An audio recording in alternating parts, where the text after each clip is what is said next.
of a land of the living, whilst the stone circle represented a land of the dead. This interpretation has influenced recent speculation about the purpose of the newly discovered Megahenge of Durrington, in which the Woodhenge as well as the Durrington walls are situated. At least 20 shafts, over 10 meters in diameter and 5 meters deep, were found to form part of an enormous circle, likely marking out some kind of sacred space.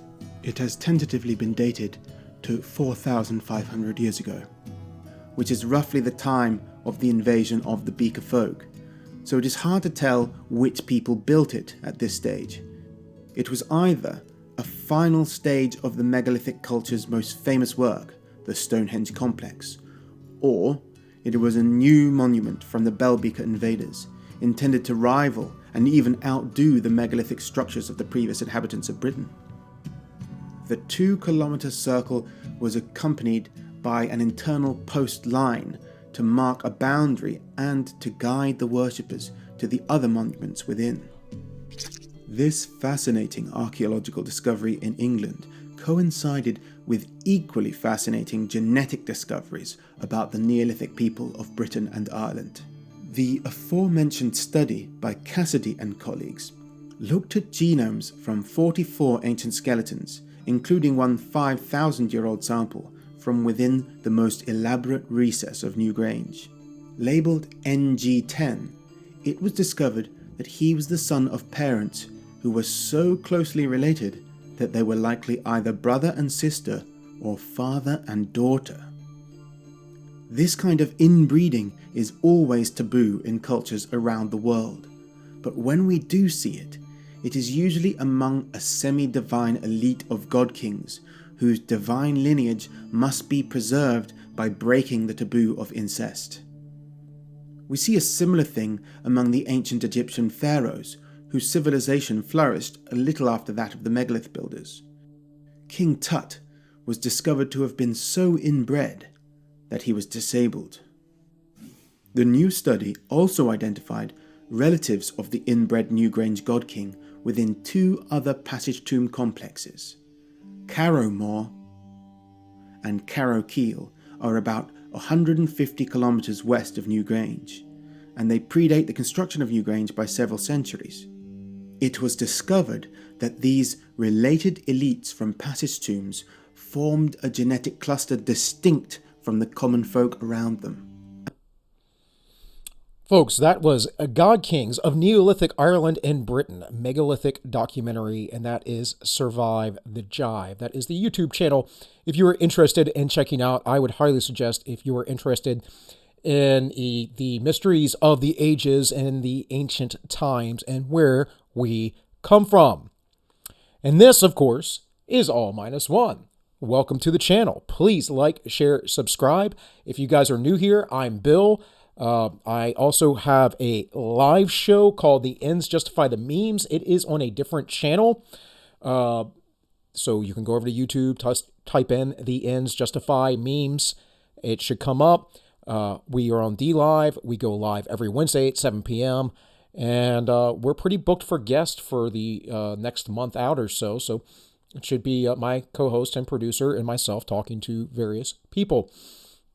You can also find me.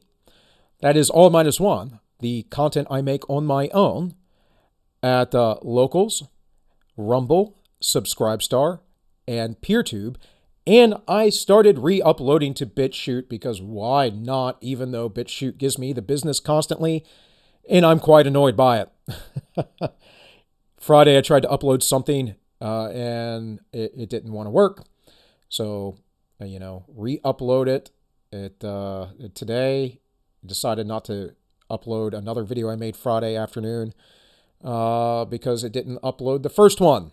And even today, so today is Tuesday, it was saying it was still processing the video. That's ridiculous. Get your stuff together, BitChute. Although I will try my best to upload there continuously as much as I despise the platform. In any case, guys, why did I bring up the God Kings of the Neolithic Ireland? Well, because he talks about the interbreeding of the royal elite class. And often I like to bring up history on my channel, and that you have to understand that where we come from is truly no different than where we are at, other than the immense technological gains we have had. That's pretty much it. People are still people. As the book of Ecclesiastes says in the Bible, there is nothing new under the sun. Men act exactly the way men acted 4,000, 5,000, 6,000 years ago as they do today. We seem to have a line of arrogance, amongst most people, thinking that we're better because we have technology. For the most part, we're actually weaker and stupider, more docile and more controlled. Then again, these God kings, as you would call themselves that, God kings, they're people that had great monoliths built to them. Well, why? Why did this happen? Why did they have those monolithic structures built for them, the same as in other ancient cultures around the world? Well, apparently they were strong men. They were men of intelligence, men of great renown, as the scriptures briefly talk about in the book of Genesis. But more importantly, what I want to go through, again, is this common ideal of intermarriage amongst the royal ruling class elite. Because, see, they think they are something special, and they have the divine rights of kings. Folks tend to believe that's some sort of Middle Age perspective. That's the perspective that's always existed, folks. It's the same reason why the people today who are in charge, who are the elitist, believe that they are better than you and have the right to dictate your life, which is why people like Klaus Schwab at the World Economic Forum do the things that they do the leadership things that they do, put their plans into place, try to gaslight you about capitalism can't continue in a free market, as if we've had a free market in 100 years. Because we haven't, folks. We haven't had one in the United States since 1913, when the central bank was put into place. So let's read a little bit about intermarriage from Wiki. I have some other articles, and hopefully this will not be an ultra-long segment today. But, I say that, and my long-windedness takes over. It says, royal intermarriage is the practice of members of ruling dynasties marrying into other reigning families. It was more commonly done in the past as part of strategic diplomacy for national interest. Well, if this was done in the past, then why do we see a similar pattern amongst folks who work in the media, in the government, and in big corporations? See, this isn't necessarily about just eugenics or keeping it in the family per se, as it is a matter of people who gain elite status are going to intermix with folks of elite status, which is why I always appreciate someone of any sort of elite status, any sort of pedigree, who has humility. The other thing that we have to understand is that the world was much smaller. There may have been a few million people, maybe 100 million people roaming the earth for millennia. And we have several billion now. And still, in the end, with that several billion, there is an elite. It's just a larger amount of folks than it once was. It says, although sometimes enforced by legal requirement on person of royal birth, more often it has been a matter of political policy or tradition and monarchies. In Europe, the practice was most prevalent from the medieval era until the outbreak of World War I. But evidence of intermarriage between royal dynasties in other parts of the world can be found as far back as the late Bronze Age, just as I was showing there. Monarchs were often in pursuit of national and international aggrandizement on behalf of themselves and their dynasties. Thus, bonds of kinship tended to promote or restrain aggression. I think this is a nonsensical theory. Families have more infighting than practically anybody ever, right? We all know this. At some level, when we have a low level of technology, a low level of social structure, and a low level of wealth, well, the interfighting between families you can't really be concerned with because you must rely on each other for survival. You take the needs of survival out of the equation, and people tend to not get along with their parents and siblings and cousins and aunts and uncles and whomever else very quickly. It's not an unnatural thing for people to having the means to feel like they can be more independent, more free, to then go their own way, right? We see this now when it comes to men trying to marry women. We have the MGTOW folks, go your own way, right? Men going their own way because the cost of marriage for them is too steep and too high. Now, I don't agree with these men, but I understand them and I have sympathy for them. But the point is that this can be applied, this phenomenon is always applied across the spectrum of humankind because, folks, unless you're a lefty, you must understand, we have a nature. Human beings have a nature, which is why history not only repeats, but also rhymes. It says marriage between dynasties could serve to initiate, reinforce, or guarantee peace between nations. Not really. It never truly did that. It sort of staved some of that off. In a generation or two, people were just fighting again. And it all goes back to greed and power, folks, generally speaking. Once you give folks power, they maintain it. It says, alternatively, kinship by marriage could secure an alliance between two dynasties which sought to reduce the sense of threat from or initiate aggression against the realm of the third dynasty. And what we actually see happen a lot historically is that the people respected the kings, and they were of the mindset that their kings, queens, whatever, were to represent gods. And with that, they basically said, well, we can't trust this new king or new emperor until they marry into the family or the system. That is far more common. In any case, guys, I'm not going to keep reading through this. You can go wiki for yourself. Obviously, it talks here at times marriage between members of the same dynasty have been common in Central Africa. Here between the Swazi, the Zulu, the Timbu.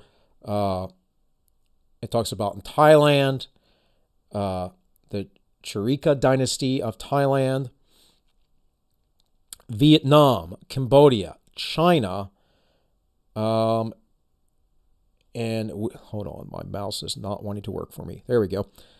So different dynasties in China. We just keep going down the line here. Korea, Japan, and then we get into Europe, and it's talking about medieval Europe. One of the things here, ancient Rome almost always married wives who were also Roman citizens.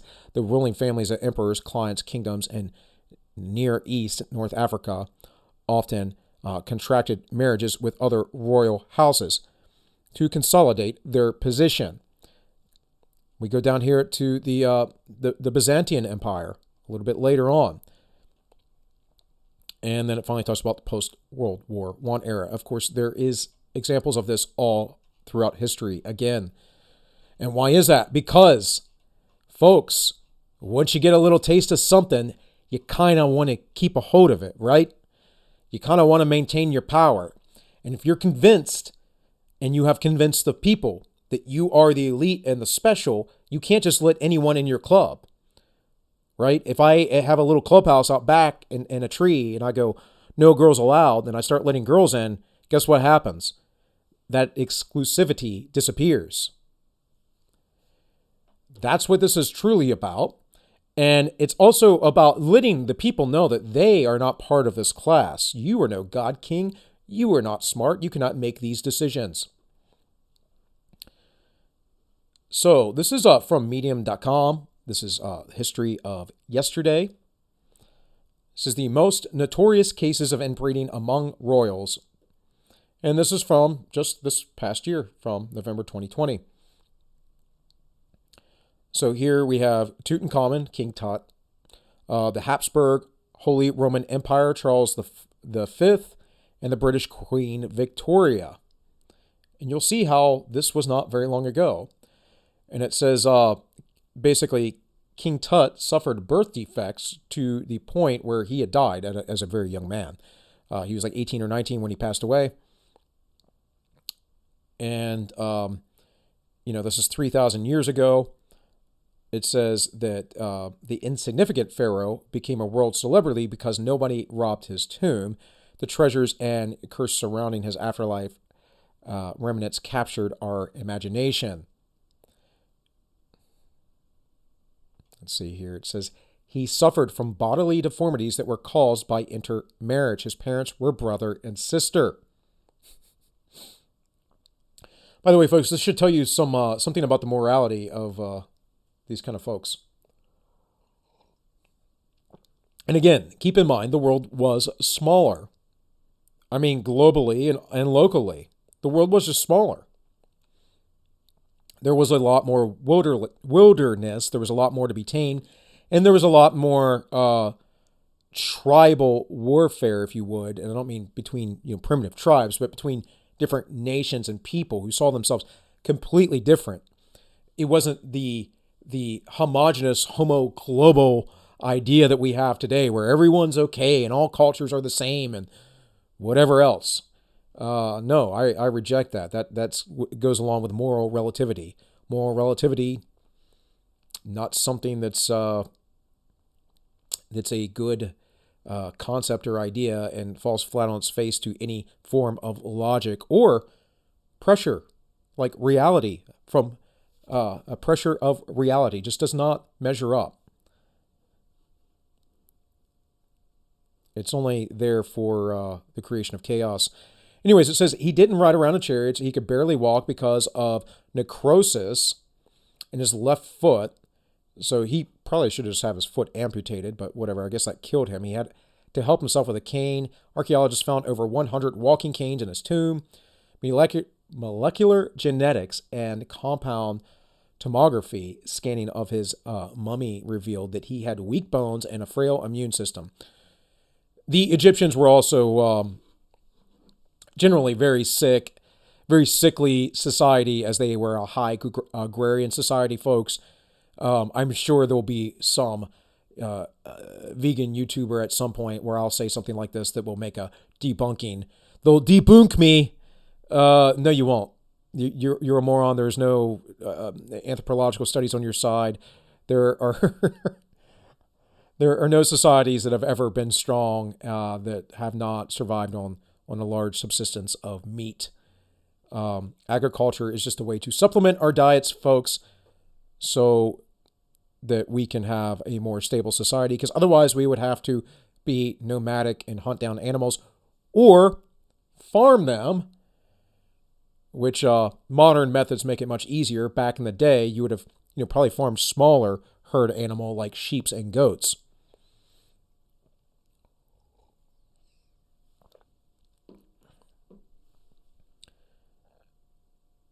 And of course, then we have here the Spanish royal dynasty went extinct because of the inbreeding. And that's the old Habsburg famous chin line.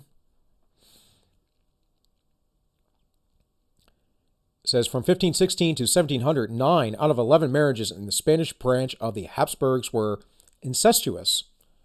Charles II of Spain, from 1661 to 1700, the last male heir of the vast Spanish Empire, was infertile. And that'll happen eventually. Same thing actually happens with poor diet as well, folks. So just bad health practices. At least marry your second or third cousin or something like that, right? That's how we do it here in the Appalachians. He could barely speak and had difficulty eating. He might have controlled enormous swaths of the planet, but his deformations controlled him. So Charles II of Spain was so ugly, his own wife was afraid of him. He was a sickly child right from birth. He suffered his suffering was not his fault. It was the fault of his family's desire to maintain a royal bloodline. With his death in 1700, the Spanish Habsburgs died out. The Habsburgs were infamous for their Habsburg jaw, a medical condition where the lower jaw protrudes forward in such an extent that it is significantly larger than the upper jaw. This protruded jaw makes it difficult to close the mouth. And the last heir of the Russian Empire suffered from hemophilia, which I'm sure many of you knew about. It's pretty common knowledge. It says in 1918, the Bolsheviks executed the last Russian Tsar, Nicholas II, and his family. Among the deceased was the only heir of the Russian Empire, Tesharik Alexei, of 1904-1918. Hopefully I pronounced that right. Actually, that's Tsarevic. Okay. Anyways, even if the execution of the royal family hadn't happened, Alexei would have died early. Young Alexei suffered from a genetic condition called hemophilia. This meant that a defective X chromosome prevented his blood from clotting. Because of that, even the smallest injuries, such as a cut from a nosebleed, could cause him to quite literally bleed to death. In the case of hemophilia, women are carriers, and men are the ones who suffer from this genetic condition. It says he inherited the defective gene from his mother, and Alexandra Fyodornova. Yes, okay. Alexandra got it from her grandmother, the British Queen, Victoria. The doctors once called hemophilia the royal disease. So again, just 3 quick examples, guys. This is a much larger article from historyanswers.co.uk. It says the dangers of royal inbreeding. Now, again, I'm not going to keep this segment too long today, but we can look at some of the things real quick here. I'm not going to read from this whole article. Let me make this bigly for everybody. So hopefully you can see that a little bit better. And again, this talks about the Spanish Habsburgs and their marriage to Queen Victoria's grandchildren. So you kind of see, like, the Russians, the Brits, and the Spanish, they're all intermarried, guys. And yes, they don't do this so much today. But again, start thinking about this in terms not of monarchies and dynasties, but who has control and power. Consider what I just showed you over here on Wikipedia about how this practice has happened all over the world. Consider this video, which you should go watch the whole thing. It's quite a good video, actually, where you're looking at in ancient Ireland and Britain, the original inhabitants still had their god kings who were intermarried. And start looking into the notion that people who work at Fox News, CNN, MSNBC, ABC, CBS, whatever big outlet, New York Times, the Washington Post, who might work might work in the government as well, or for the Federal Reserve Bank and all these other things. These people are in their own networks they're going to marry within. We tend not to mess with eugenics or inbreeding anymore. But I promise you, a lot of these folks still believe in at least the eugenics side of it. I promise you, they are just more careful about what they talk about and how they use their language. So here it says, he endured violent convulsions and hallucinations, and his pronounced underbite and engorged tongue meant he was unable to close his teeth together. The malformed jaw made eating and talking nearly impossible, and he suffered uncontrollable spells of diarrhea and vomiting. You know, there's a price to pay to be a royal, isn't it?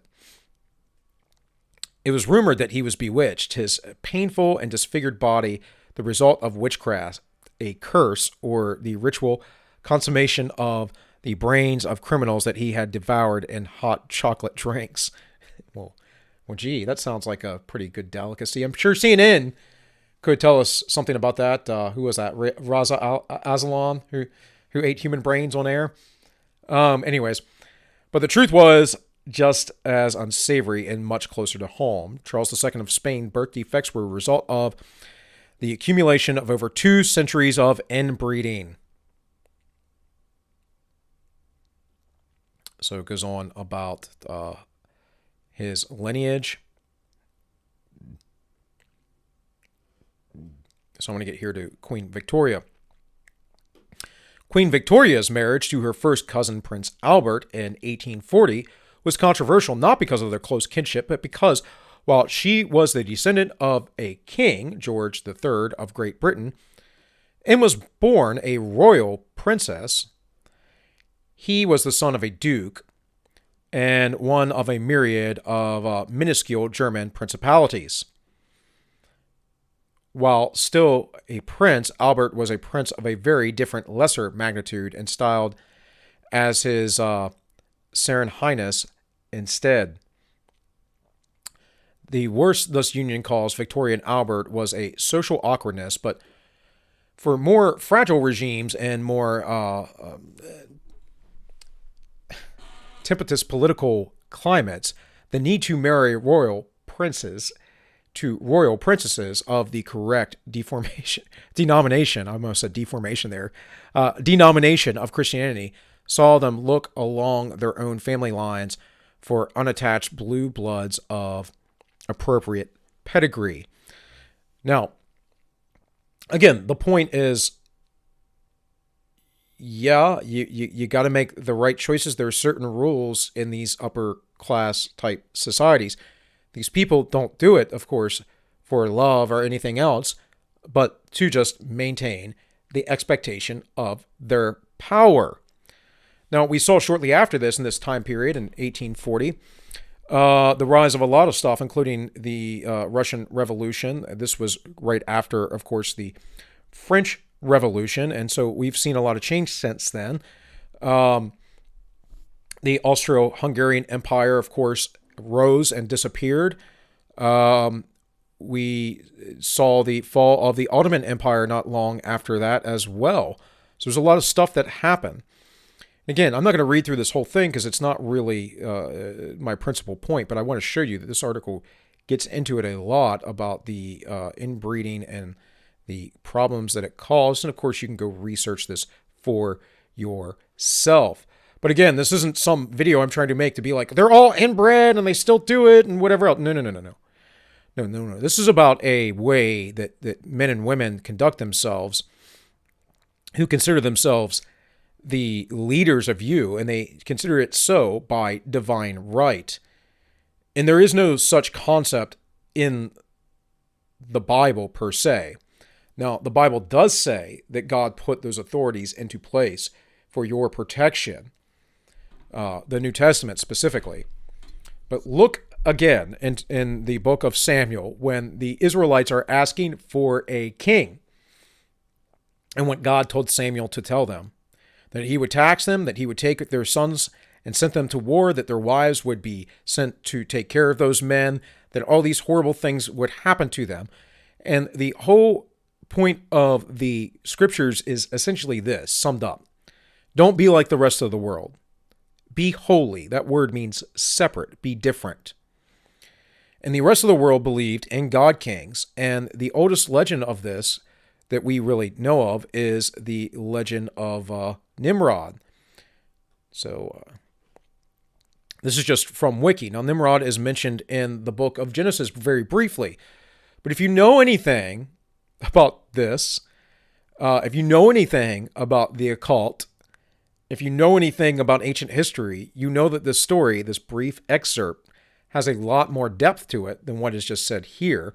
And ancients believed Nimrod was a very important figure, that he was essentially the first king and probably the king of Babylon, the original Babylon that built the Tower of Babel, where God basically destroyed this giant pyramid, most likely, this giant tower where men said that they would make themselves like God themselves, that they would reach the heavens, and then he confused their language.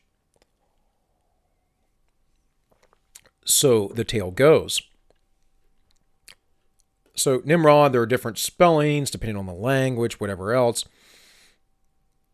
It's described as a king in the land of Shinar, Mesopotamia, was, according to the book of Genesis and book of Chronicles, the son of Cush. That was one of Noah's sons.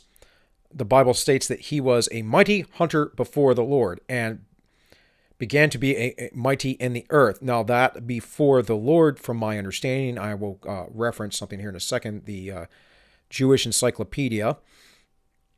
But that means also, or could mean, against the Lord. It says, in extra biblical traditions, association with him and the Tower of Babel led to his representation as a king who was rebellious against God. It says historians to have failed to match his historical figure. This is true. And some of them, they even talk about, conflation with Ninurata, a Mesopotamian god, and the Akkadian king Sargon, not the Carl Benjamin guy, but the ancient Mesopotamian king, Sargon, and, technically a Akkadian king, but they all were in that Fertile Crest area. And if you go through, there's just a ton of stuff that we can look at, who he was, how he died, and whatever else. But the important part that I want to get into this is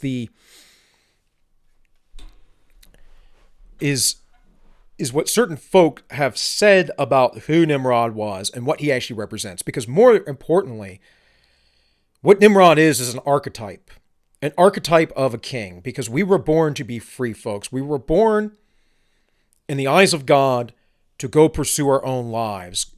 There's nothing in the Bible that says, oh, you must have a king, and the king must take you over, and you are not free. No, in fact, it's the opposite.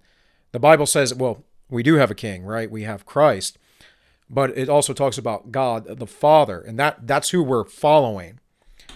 When the Israelites asked for a king, what happened? Well, God said no, and then he gave them Samuel, who was a horrible king. And they wanted to be like the rest of the world. What eventually happened? Well, after Samuel, they got David, eventually Solomon, but their kingdom eroded. They were taken away by the Babylonians into captivity and slavery, where they came from originally, out of Egypt, and they forgot their religion. And once they were freed, centuries later, they had to relearn it. This, folks, is the story often in the scriptures. The being sold back into slavery, being taken captive by the world. This is a centralized message here. So this bigger point I'm making is that there is a nature of man, right? And this goes centuries, millennia back. And we have to understand this and quit arguing like we're something better than what we are. We are the beings that we are and the beings that we've read about from thousands of years ago. We have the same problems, the same concerns. And you need to start understanding that you were made to be free. And then a man like Nimrod, well, whether an archetype or a real person or not, he was not with God. So let's read this real quick. And by the way, folks, with that, Nimrod not being with God, neither are anyone else claiming to be a God king. Let me remind you very quickly, if you are not aware, the unforgivable sin in the Bible, according to Christ, is blasphemy. There is no sin in which cannot be forgiven except for blasphemy, and that is claiming to be God himself. Claiming to have the abilities of God. Son of Cush and grandson of Ham, his name has become... Okay, so Cush is Noah's grandson. I said... That's right. I said it was Noah's son, but close enough. His name has become proverbial as a mighty hunter. His kingdom comprised Babel, Erech, Akkad, and Calneh, in the land of Shinar. This is according to the Jewish Encyclopedia. In rabbinical literature, Nimrod is the prototype of a rebellious people, his name being interpreted as he who made all the people rebellious against God. Interesting. He is identified with Cush and Amraphel, the name of the later being interpreted as he whose words are dark. Let's see what it says here. It says he was also the first hunter. He was consequently the first who introduced the eating of meat by man. He was also the first to make war on other people. Now, I wouldn't know about this part, introducing eating meat by man.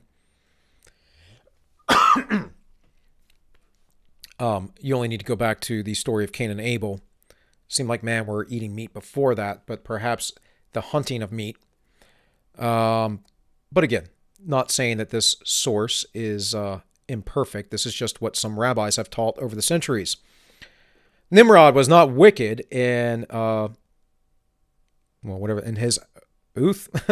On the contrary, a young man, in his youth, okay. As a young man, he used to sacrifice to Yahweh animals which he caught while hunting.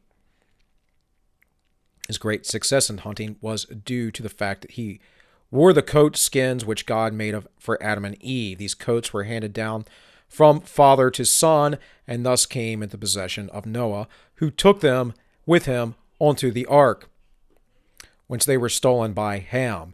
He later gave them to his son Cush. And again, this is kind of occultish stuff. This is kind of what you get into when you start getting into certain rabbinical literature, guys.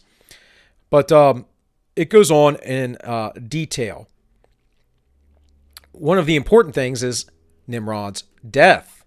So again, in occult literature, there is it's a hospital.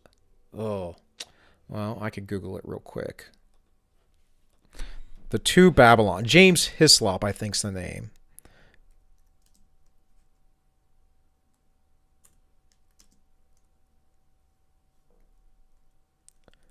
You guys get to witness in real time me not being able to spell. Alexander Hislop, that's who it is. The Two Babylons. In fact, this is exactly what my copy looks like. It's very, very old. Anyways, interesting book talking about this, connecting the Babylons to papal worship and whatever else. I'm not saying I agree with the author, just saying that that is maybe a resource to explore for yourself. But it says here, how did Nimrod of Babylon die? Nimrod of Babylon died as a result of being beheaded by his rival Esau. The story is detailed in the book of Jasher, which is included in some versions of the Bible. Now, this isn't possible. I don't know why it would be in the book of Jasher, other than the book of Jasher isn't an actual book that was written, that is mentioned in the Bible, that it was a later copy, because according to the Genesis text, Esau came many, many years later. So that was Isaac's son. So that's after Abram, and most likely after all of that. So not sure. We don't know. You know, some of you out there might be going, well, Bill, that's assuming that this stuff's actually real and whatever. Well, yeah, I agree. I'm going to assume that it is, and that it's written very primitively, because it's like, you know, like a 6,000-year-old story, guys.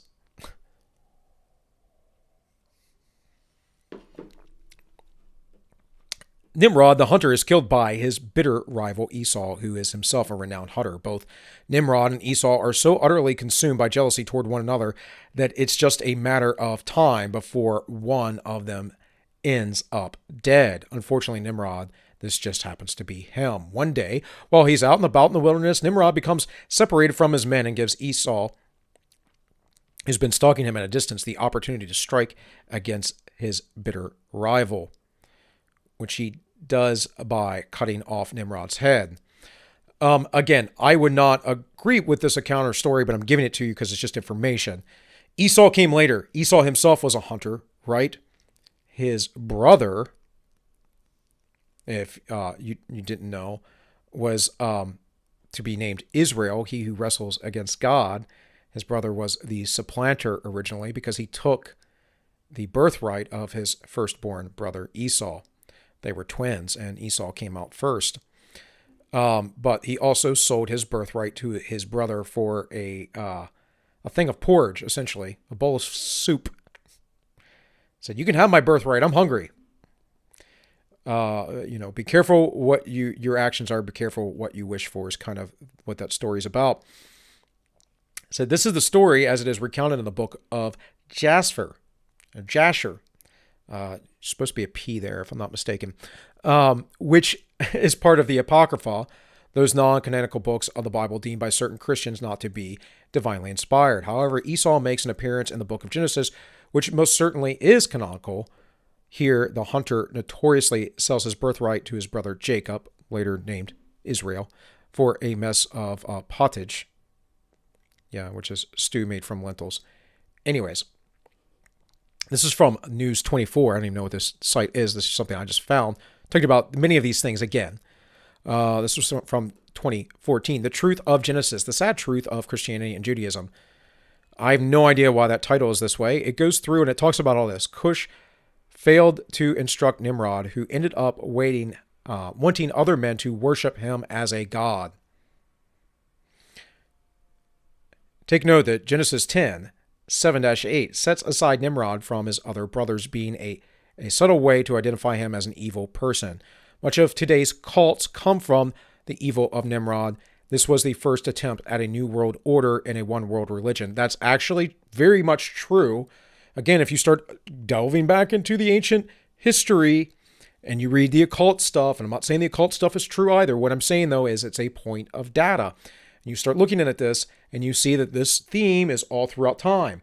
So why, again, do I bring up the elites and the inbreeding and whatever else? Because this all relates back to Nimrod and those who control the world in the biblical narrative, which I very much believe in, that is the idea that there will be a one world government, a one world religion, a one world economy, and this will consume all, and being not a part of the world is how you honor God. Being part of the world is the literal mark of the beast. I'm sure someone out there will argue with me about that, but you're wrong. I'm telling you, even the early church was mistaken about what they thought the mark would be, although they were quite close to it. And the reason why I say that's because we have to look at this not in a dispensational way, but still in a historical way in which we can see that this unfolds over time and at any generation, at any time throughout history, is applicable, because that is how the scriptures work. It is said that Shem, Nimrod's great uncle, killed Nimrod and scattered his remains across the land. Now, this is a second account of his death. There was just one landmass at this time. The priest of Nimrod's proclaimed that Nimrod became the sun in order to continue his worship. Then his wife, pregnant 5 months later, said she proclaimed that she was made pregnant by the rays of the sun, which was supposedly for her husband. Now, this was Semiramis. And down here it talks about this, the widow of Nimrod named Semiramis and her illegitimate son, Tammuz. Now, Semiramis, perhaps you have heard about because you watched the Zeitgeist videos some years ago, right? And they were saying how this is just a reflection of Jesus later on, blah, blah, blah. None of that's true. Okay. There is a great video that debunks this, which I will maybe put in the links here that you can find. But it goes through and it talks about this idea of astral theology, how it's a modern interpretation. There were some people in the early ages of Christianity during the 2nd century who were saying similar things. But Justin Martyr, who was essentially the first Christian apologist, he debunked all this stuff as well. Lengthy writings about it, comparing Christ to other gods and their virgin births and whatever else never happened. So again, take this with a grain of salt, but this is what the occult believes. If you are into Aleister Crowley, H.P. Blavatsky, and the Thule Society, if you are into the Theosophy, what's her name? Bailey. I can't think of her first name. And Alice A. Bailey and Christian Scientism. If you were into the ideas and myths within Freemasonry or other forms of co-masonry, skull and bones, all that stuff, this is what they teach. And what they really teach is that Semiramis, took Nimrod's penis and impregnated herself after his death. But some teach that Tammuz actually impregnated her somehow or another. And this goes into a reflection of the Egyptian gods and some of their stories. And it just repeats over and over again. So, guys, sorry if I seem to be meandering through all of this. But again, I just wanted to point out this very kind of old story, this very old idea, and give you some directions to think about this and see that how throughout time this has never changed. The elites think that they are better than you and therefore will do anything and everything to maintain your power, their power, that is, and to be exclusionary. They will exclude you in every way, shape, and form. To include, they're going to interbreed within their little circles. Now, in days past, those circles were much smaller. The circles are getting larger and larger today. Well, that's exactly what we are seeing. There is an in-group and an out-group. And the in-group are those who worship the world, those who believe that power is the ultimate tool, that might makes right, that people cannot rule their own lives even if they're foolish. And trust me, guys, I get it. Like, I worked in a jail, folks. I know what stupid people are like. There are a lot of stupid people who get locked up in jail. You know what else? I also think those people have the right to live their own lives the way they wish, as long as they're not hurting other folks. I don't want to tell them how to live or what to do.